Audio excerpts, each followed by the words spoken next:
Welcome to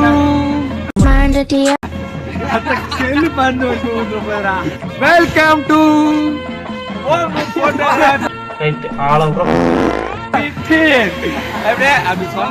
இது வந்து ஆகையால் இது வந்து ஒரு ஃபர்ஸ்ட் vlog இந்த டீமோட எல்லாரும் உள்ள வந்து கேமரா அதனால என்ன பண்றதுன்னு தெரியல.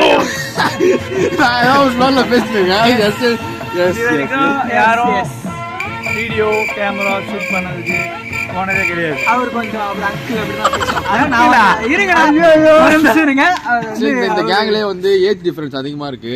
இவன் வந்து ஸ்கூல் பையன், நான் வந்து ஒரு 15 வயசு ஆகுது. 15 வயசு ஆனா பார்த்தா தெரியும் தாடி மீசை எல்லாம் மொச்சிருக்காரு. அவர் எல்கேஜி தான் படிக்கிறாரு. ஆமா அவர் பாருங்க பேர் பேர் காடி போட சுத்துறாங்க. நம்ம இன்ட்ரோ என்னடி சொல்ற? நம்ம இன்ட்ரோ என்னடி சொல்ற?